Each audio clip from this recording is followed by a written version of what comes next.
ज्ञान RV YouTube channel में आप सभी का स्वागत है। आज के इस वीडियो में हम आपको क्लास 9 एनसीईआरटी मैथ के बारे में बताएंगे, जिसके अंतर्गत आप संख्या पद्धति को जान सकते हैं। संख्या पद्धति यानी नंबर सिस्टम के अंतर्गत जो वास्तविक नंबर्स है, वास्तविक नंबर के लिए जो घातांक नियम हैं उनके बारे में आज हम आपको बताएंगे, यानी लॉ ऑफ एक्सपोनेंट्स के बारे में आप जानेंगे। लॉ ऑफ एक्सपोनेंट से संबंधित कुछ आपको प्रश्नावलियां मिलेंगी और उस प्रश्नावली को भी हम आपको बताने का प्रयास करेंगे।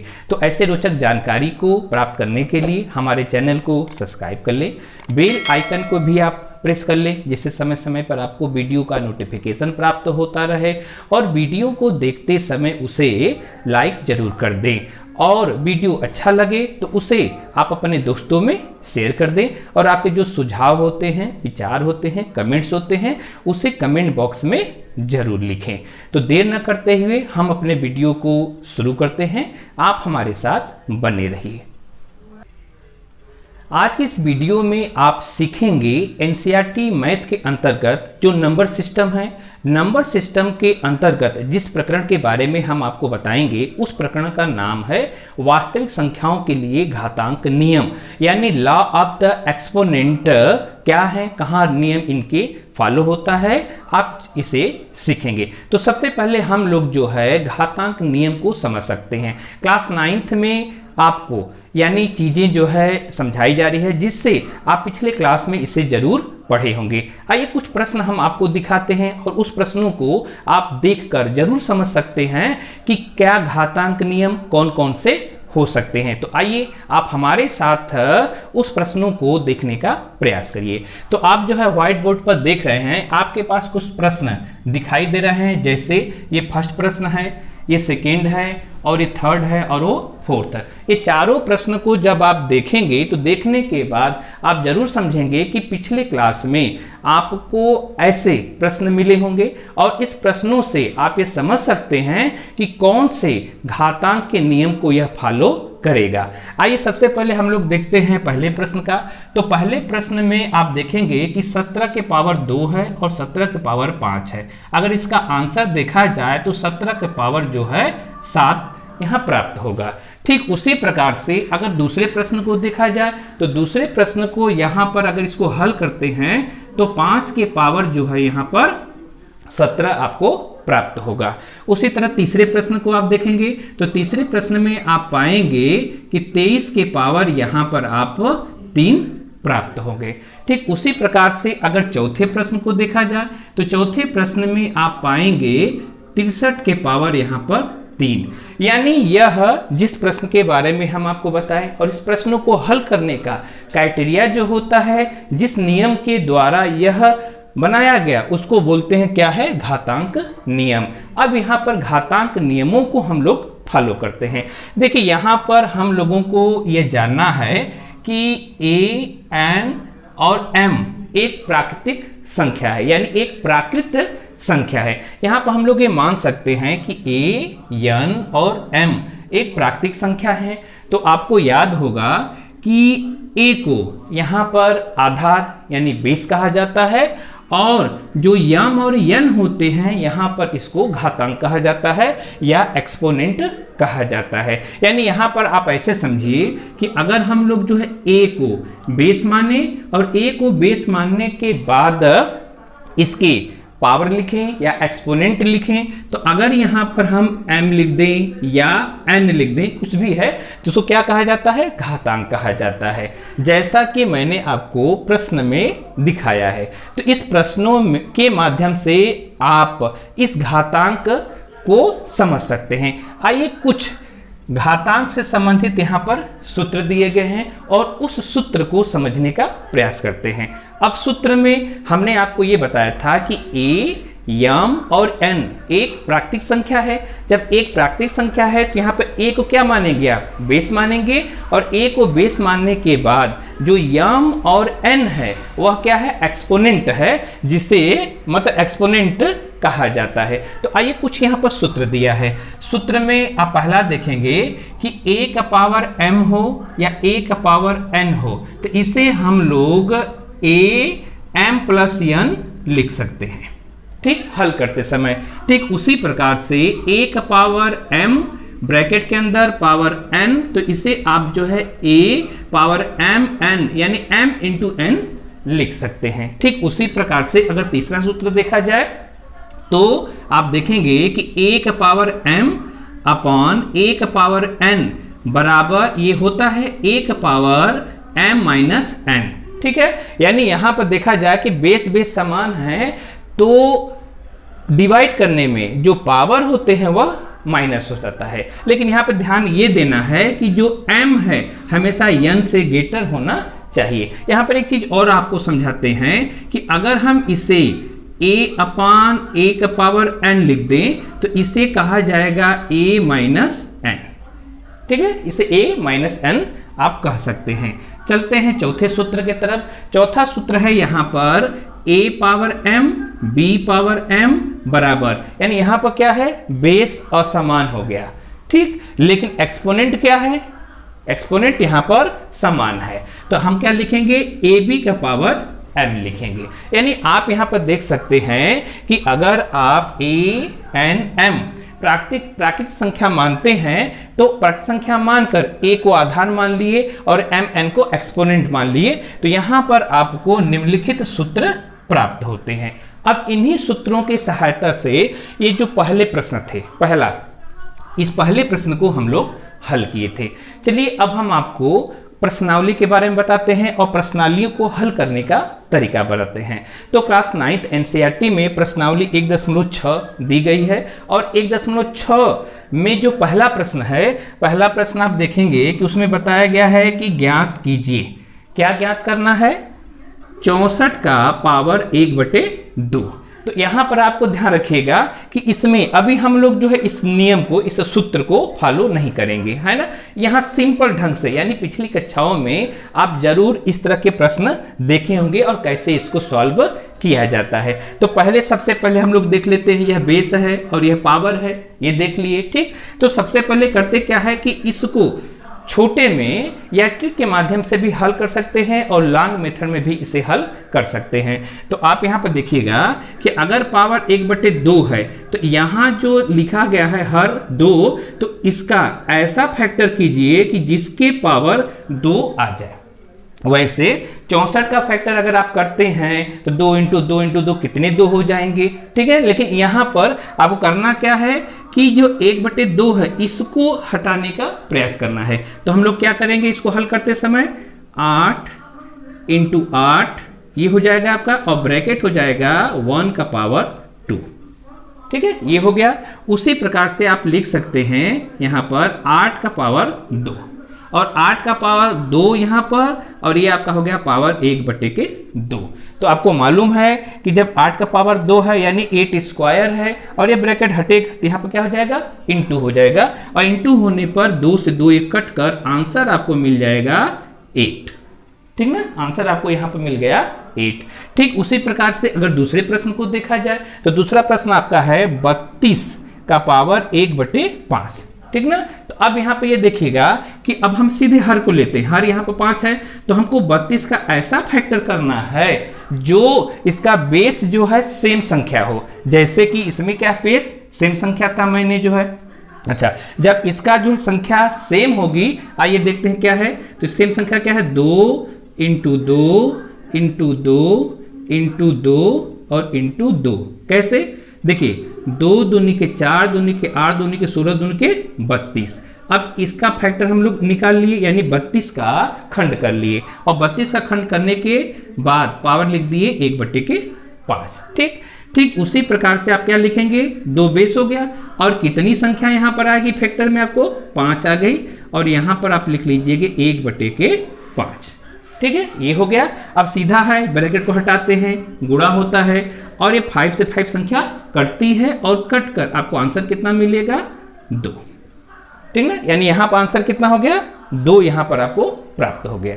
ठीक ना, चलिए अब इसके बाद चलते हैं तीसरे प्रश्न की तरफ। और तीसरा प्रश्न आपका दिया गया है कि 125 का पावर 1/3। हमने आपको बताया था कि जब पावर सीधे फ्रैक्शन में हो, यानी कह सकते हैं अंश और हर में है, तो हर के संख्याओं को हमको तुरंत देखें। अब यहाँ पर 3 है तो 125 का ऐसा फैक्टर करें कि इसके जो बेस हैं सेम आए और पावर हमें जो है 3 मिले। तो आइए देखते हैं।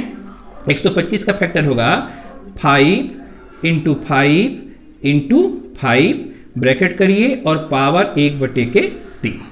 आप देख लिए। ठीक उसी प्रकार से आप ऐसे कर दीजिए, 5 का पावर हो जाएगा यहाँ पर 3 और पावर लिख दीजिएगा 1/3। ये हो गया। अच्छा, अब उसके बाद जो है आप क्या करेंगे, यानी 5 बढ़ते। ठीक उसी प्रकार से इसको हल करते समय 3 का 3 क्या हो जाएगा, क्रॉस हो जाएगा और होने के बाद जो आंसर मिलेगा आपको मिलेगा यहाँ पर 5। यानी आप ये देखें कि प्रश्न संख्या 1 ज्ञात कीजिए, पहला, दूसरा, तीसरा और चौथा, ये सभी प्रश्न जो है आप हल कर लिए। अब चलते हैं दूसरे प्रश्न की तरफ। दूसरा प्रश्न क्या है, ज्ञात कीजिए। अब क्या ज्ञात करना है, ठीक उसी, देखिए इसमें नियम्स नहीं है, आप पिछली कक्षाओं में पढ़े हैं उस पर आधारित यह प्रश्न है। इस नियम से, यानी यह घातांक जो नियम है, यहाँ इस नियम को हम लोग फॉलो करेंगे तीसरे प्रश्न में। ठीक है, तो चलिए देखिए अब यहाँ पर क्या है। अब यहाँ पर हमको ध्यान क्या देना है, देखिए 3/2 है, ठीक ना। अब यहाँ क्या था, 1/2 था, यहाँ 1/5 था, वहाँ पर 1/3 था। यानी था क्या कि जो आपका अंश था ये 1 था, हर में यहाँ 2, 5 और 3 था। लेकिन यहाँ पर क्या है, यहाँ पर आपका जो बेस 9 है और यहाँ पर जो पावर दिया 3/2 दिया गया है। ठीक है, तो आप पहले 9 को हल करिए। कैसे हल करेंगे, जो हर दिया गया है 2, तो ऐसे 9 का फैक्टर बनाइए कि जो कि पावर में 2 आए। तो यहाँ पर देखिएगा, जैसे 9 का है तो 9 का हो जाएगा 3 × 3, ठीक ना। 3 × 3 यानी कि कितना है 9, यानी 3 × 3 × 9 हो गया। और पावर यहाँ लिख देंगे 3/2, ये हो गया आपका। फिर उसके बाद जो है आप ऐसे लिखिए। अब यहाँ पर क्या हो जाएगा, 3 का पावर 2 और उसके बाद हो जाएगा पावर 3/2, ठीक ना। यहाँ 3/2 आप लिख सकते हैं। ठीक है, अब क्या करेंगे, 2 से 2 ये कटेगा और 2 से 2 कट कर क्या होगा, 3 का पावर 3 हो जाएगा, ठीक ना। 3 का पावर 3। अब यहाँ पर करेंगे क्या कि 3 को 3 बार लिख दीजिए। अब 3 को 3 बार जब आप लिखेंगे, यानी 3 × 3 × 3, तो आंसर कितना हो जाएगा, 3 × 3 = 9 3 27। यानी आप पाएंगे कि पहले का, यानी 9 का पावर 3/2 का आंसर हो जाएगा 27। अब देखिए दूसरे प्रश्न को। दूसरा प्रश्न है 32 का पावर 2/5 है। तो हम क्या बताए हैं कि हर को देखना, हर यानी 5 है, तो इसका ऐसा फैक्टर बनाइए जो यहाँ पर सेम संख्या आपको 5 बार मिले। तो सीधे आप इसमें देखे थे तो कितना हो जाएगा, 2 × 2 × 2 × 2 × 2, कितना हो गया, 1 2 3 4 5, 5 संख्या हो गया। यानी 2 को 5 बार से मल्टीप्लाई कर लेंगे तो 32 आ जाएगा और इसके पावर आप लिख देंगे 2/5। ठीक, चलिए अब आगे देखते हैं संख्या। ये 2 का पावर कितना हो गया, 5 हो गया और इसके पावर हो गया 2/5। ठीक है, अब सीधे पता है, अब ये 5 से कट जाएगा और होगा क्या, 2 का पावर 2। अब 2 का पावर 2, यानी 2 को 2 बार हमें लिखना होगा, यानी 2 दूनी के 4, यानी 2 × 2 बराबर हो जाएगा 4। यानी दूसरे प्रश्न का, ठीक ना, यानी रोमन अंक दूसरे का आपका आंसर आ गया 4। अब चलते हैं तीसरे प्रश्न में। तीसरा प्रश्न आपका दिया है 16 और 16 का पावर 3/4 है, ठीक ना। 16 का पावर 3/4, लेकिन हमने फिर बताया है कि जो आप हर देखेंगे, हर में 4 है, तो 4 का मतलब है कि इसका ऐसा फैक्टर कीजिए कि संख्या है पावर कितना आ जाए, 4 ही आ जाए। ठीक है, तो आप आइए अब क्या करेंगे, इसका 2 × 2 × 2 × 2 हो गया, 2 दूनी के 4, 2 4 दूनी के 16 हुआ। अब इसके पावर लिख दीजिए 3/4, ये हो गया। अच्छा, आप यहाँ पर आप लिखेंगे 2 का पावर 4, ये हो गया, और 3/4 इसके सम पावर है। अब इसके बाद जो क्या करेंगे, ये 4 4 हट जाएगा, यानी कट जाएगा यहाँ पर, तो आपको मिलेगा क्या, 2 का पावर 3। यानी 2 को यहाँ पर कितने बार लिखना है, 2 को यहाँ पर 3 बार लिखनी है, ठीक ना। अब यहाँ पर लिखिए 2 को 3 बार, 2 × 2 × 2, कितना हो जाएगा, 2 दूनी के 4 दूनी के 8। यानी रोमन अंक थर्ड का आंसर कितना आ गया, 8 आ गया। अब चलते हैं चौथे यानी रोमन अंक चौथा। देखिए रोमन अंक चौथे में क्या है, 125 का पावर -1/3, ठीक ना, -1/3, ठीक है। तो यहाँ पर हम आपको बताए थे कि ध्यान रखिएगा, अगर कोई संख्या a का -1 हो, ठीक ना, तो इसको हम कैसे लिखेंगे, इसको 1/a का पावर n लिख सकते हैं, ठीक है। अच्छा ध्यान रखिएगा, पहले हम लोग जो इसको सॉल्व करते हैं फिर आते हैं उधर। देखिए अब यहाँ पर क्या है, हर 3 दिया है, तो हम 125 का ऐसा फैक्टर बनाएं कि इसका पावर भी 3 है, 3 से 3 कट सकते हैं। तो यहाँ पर क्या करेंगे, 5 × 5 × 5, ठीक है, यानी 3 बार लिख दिए, कितना हो गया, 5 × 5 = 25, 5 × 125, और इसके पावर हम लिख दिए -1/3 यहाँ पर लिख दिए।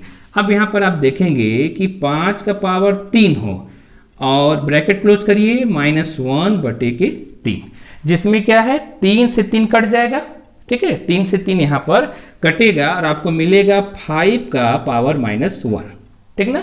अब देखिए 5 का पावर -1 यहाँ आपको मिला, तो इसको लिखेंगे कैसे, तो इसको आप जो है 1/5 लिख सकते हैं, ठीक, इसे 1/5। जैसे अब यहाँ पर देखिए a का पावर -1 था, तो हमने क्या लिखा था कि 1/a पावर n, ठीक, उसी प्रकार से अगर 5 का पावर -1 है तो 1/5 इसे लिख सकते हैं, या इसे जस का तस यहाँ पर रख सकते हैं, ठीक है। तो अभी आपने क्या किया, प्रश्नावली 1.6 के 2 प्रश्नों को हल किया, पहले प्रश्न को और दूसरे प्रश्न को आपने हल कर लिया। अब हम लोग क्या करेंगे, घातांक नियम के अकॉर्डिंग जो सूत्र है, अब उस सूत्र से तीसरे प्रश्न को हल करेंगे। तीसरा प्रश्न क्या है, तीसरा प्रश्न है आपका सरल कीजिए, है ना, तीसरा प्रश्न क्या है, सरल कीजिए। और सरल करने के लिए अब हम इन सूत्र का सहारा लेंगे। एक चीज और आपको हम बता दें कि अगर किसी संख्या के पावर 0 हो, ठीक है, मान लेते हैं किसी भी संख्या के पावर 0 हो तो हमेशा 1 आता है, ये आपको ध्यान रखिएगा, किसी भी संख्या, यानी a का पावर 0 = 1, दुनिया में जो भी संख्या होगी अगर उसके पावर 0 होगा तो यहाँ पर क्या हो जाएगा, 1 आएगा, इसको याद रखना है। चलते हैं तीसरे प्रश्न के। देखिए तीसरे प्रश्न को जब आप देखेंगे, तीसरा प्रश्न में जो रोमन अंक पहला है, और रोमन अंक पहला में बताया गया है 2 का पावर 2/3, अब यहाँ डॉट लिखा है, डॉट का मतलब होता है इनटू, और 2 का पावर 1/5। अब इन्हें हमको क्या करना है, सरल करना है।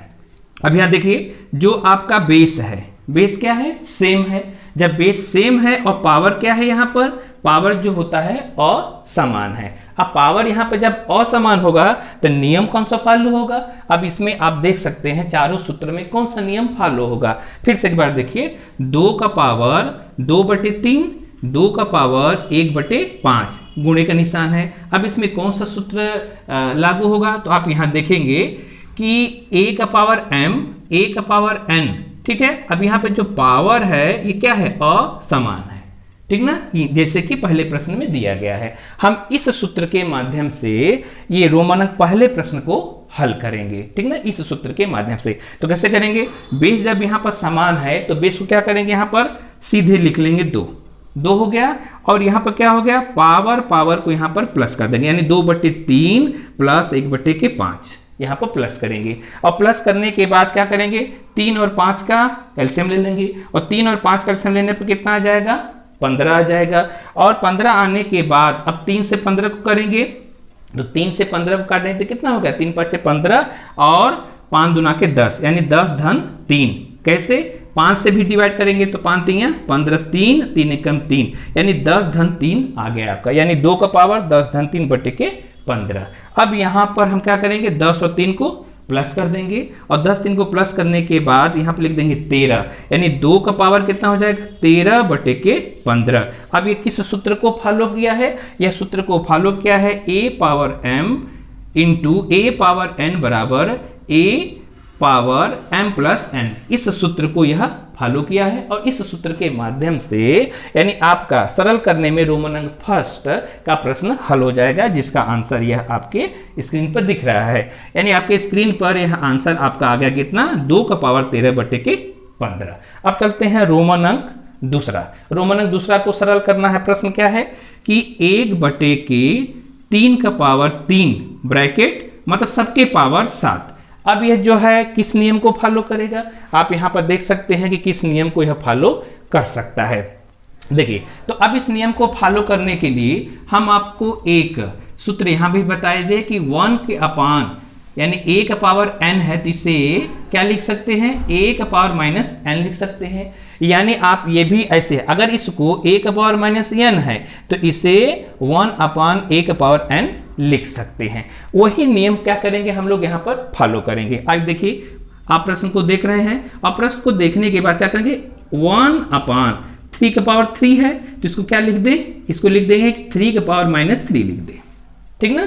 3 का पावर माइनस 3 लिख सकते हैं और सबके पावर हो जाएगा 7, ठीक। अब आपको पता ही है कि जब जो है नियम को फॉलो करता है, याद देखिए यहाँ पर ये क्या है, a का पावर m और सबके पावर n है, तो यहाँ पर क्या हो जाएगा, मल्टीप्लाई, ठीक है। तो आइए देखिए यहाँ पर, तो क्या है कि 3 का पावर जो है माइनस 3 मल्टीप्लाई क्या कर दिए यहाँ पर 7, ठीक है। तो कितना हो जाएगा, 3 का पावर कितना हो जाएगा, 7 3 21 माइनस 21, यानी माइनस 21 जो है यहाँ पर आपको मिल गया। जो सूत्र संख्या ये दूसरा आपको जरूर यहाँ फॉलो करेगा, यानी इसको 2 सूत्र के माध्यम से हम लोग हल कर सकते हैं। एक मैंने आपको जो इस सूत्र के माध्यम से बताया और दूसरा इस सूत्र के माध्यम से इसे हल कर सकते हैं। अब चलते हैं रोमन अंक तीसरा। अब रोमन अंक तीसरा क्या है, दिया गया है कि 11 का पावर 1/2 बटे 11 का पावर 1/4, यानी यहाँ पर क्या देखना है, बेस तो सेम है,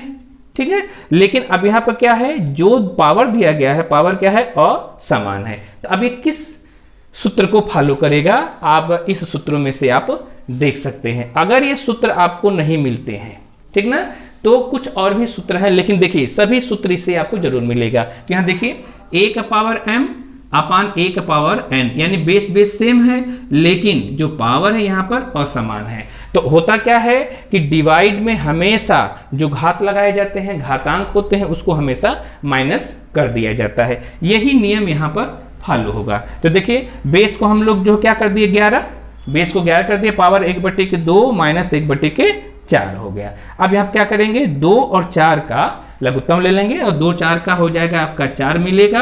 अब ठीक वही डिवाइड करके फिर मल्टीप्लाई कर देंगे, 2 से डिवाइड करेंगे तो 2 दूनी के 4 और 2 एकम 2, ठीक। 4 से डिवाइड करेंगे तो 4 एकम 4 और 1 एकम 1, यानी 2 - 1/4, यानी 11 का पावर कितना हो जाएगा, 2 - 1/4। अब इसको सॉल्व करेंगे तो क्या आएगा, 11 का पावर 1/4, यानी यह आंसर आपको मिलेगा, यानी 11 का पावर 1/4।